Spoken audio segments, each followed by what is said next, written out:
All right, KMR, welcome back to the channel. We've got some BRAP today. In the last video, or last few videos, we've been talking about 20B motors, the 3-rotor from Mazda. And in the last video, we actually looked at the rotors themselves and how Mazda used basically the 1989 to 91 RX-7 rotor in those 3 rotors and in those Cosmo 13Bs. Because if you look at your combustion pocket shape, the weights, and the timeline of when they were manufactured, it made sense for Mazda to use what would have been the last castings of the late model Series 5 turbo RX-7 rotor in their Cosmos, as the later model RX-7 FD3S motor was not in production yet, so the rotors just weren't available. So if you're ever trying to match up your Cosmo rotors, look to that RX-7 lineage. Always remembering that the weight is important, especially in 20Bs. But as we start to compare rotors, and as we look at the way Mazda actually changed the combustion pocket design, the weight of the rotors, and the overall shape, you can see that Mazda was in a consistent design process. And although Mazda Tricks and KMR has successfully used FD rotors and 3 rotors, backdated to FC rotors, or used anything in between. I know there's some customers that have run RX-8 rotors in 3 rotors, but that's something I'm not super fond of. I like to keep a little bit more consistent to what the manufacturer had intended. But anyways, as long as you're keeping your balanced assembly tight to the numbers, get everything balanced, blueprinted, you can run different generation rotors in 20B motors. Now, obviously, you wouldn't mix and match. You'd keep everything consistent. But as you start to look at the 20B rotor itself, you realize there's really nothing inherently unique about it. They basically just used the earlier generation Mazda RX-7 rotors, as the FD rotors weren't available. One easy identification that I always talk about is combustion pocket shape. When you're looking at the different rotors throughout the generations of RX-7s, Cosmos, and RX-8s, one of the instant giveaways is the combustion pocket design as to what generation it is and to whether it was naturally aspirated or turbo. So you can go back into your early 13Bs and you'll notice the combustion pocket shape, fairly round, sharp edges, fairly deep. As we got into the FC RX-7, they went to this cast feathered out pocket, and you'll notice that the shape isn't necessarily as sharp. It got a little bigger.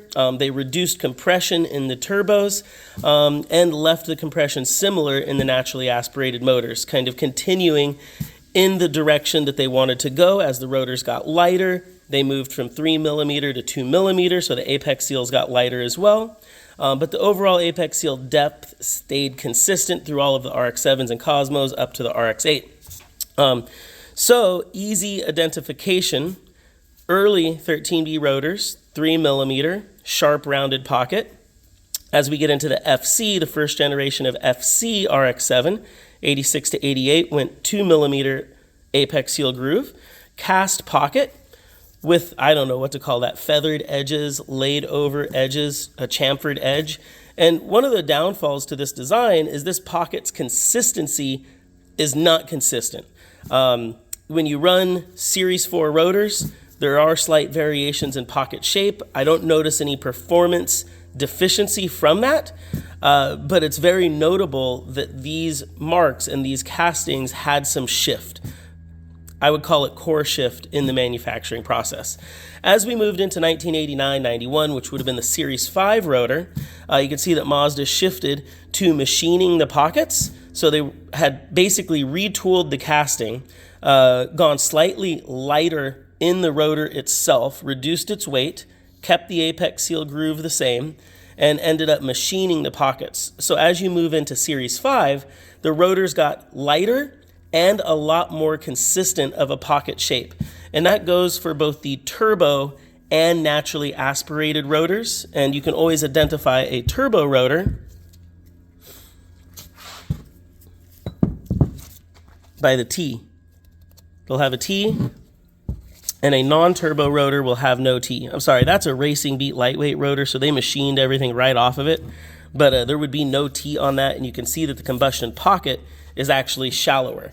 And if you're ever concerned, maybe it doesn't have a T, there's been machining work, you're trying to figure stuff out, you can always compare pocket to pocket if you've got something that you know is a turbo or non-turbo, and there should be depth similarities. As you can see, the turbo is substantially deeper than a naturally aspirated pocket, and that was definitive through all of the generations. Naturally aspirated, shallow pocket, deep pocket turbo. Shallow pocket NA, deep pocket turbo. So if you're ever missing those castings simply by comparing rotor's pocket depth, you can usually get to where you need to be.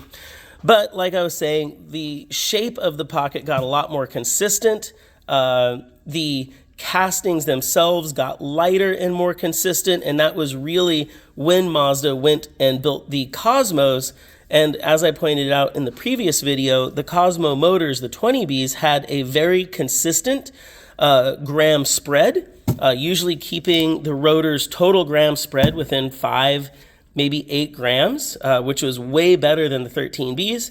And they obviously were using those 89 to 91 rotors because we've got the combustion pocket that's machined, very consistent rotor to rotor. And it's got these, what I would call 45-degree edges or ear cuts that basically give the, what I would call Series 5 and Cosmo rotors a definitive pocket shape. It's very specific to that generation of rotors. And you can see that even in this naturally aspirated 89 rotor, you've almost got those identical corner shapes with just a little bit of a nuance here, but basically keeping pocket shape consistent from 1989 all the way to 95 within 2 generations of cars, RX-7 and Cosmo.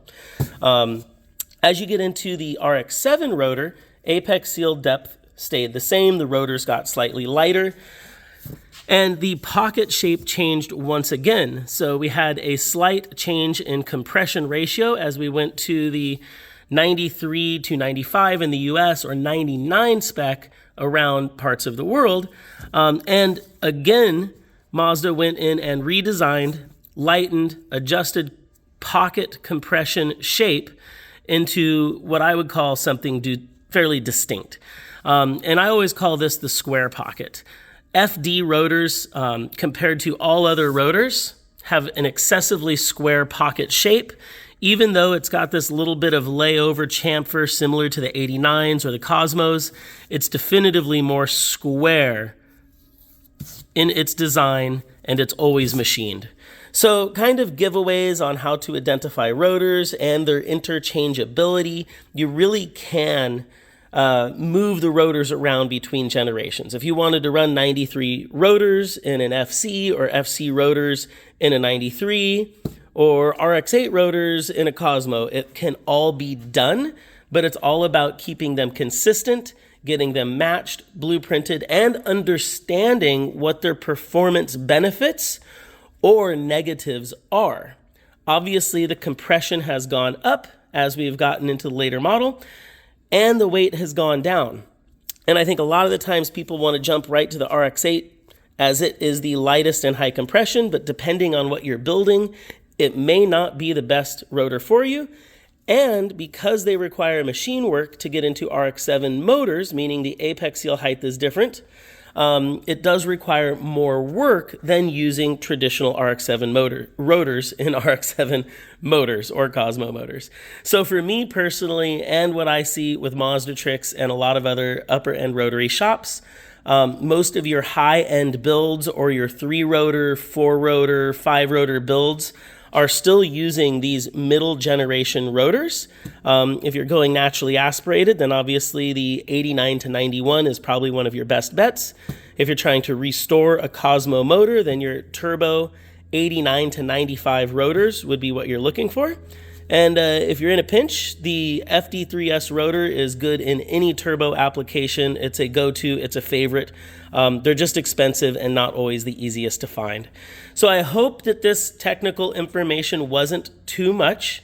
And I hope that if you're trying to identify rotors or build Cosmo or 20B motors and you're looking for what's available, this will help you out. If you've got any technical questions or comments, please put them below. And I think that's a wrap. Thank you so much for enjoying the channel and watching what we do.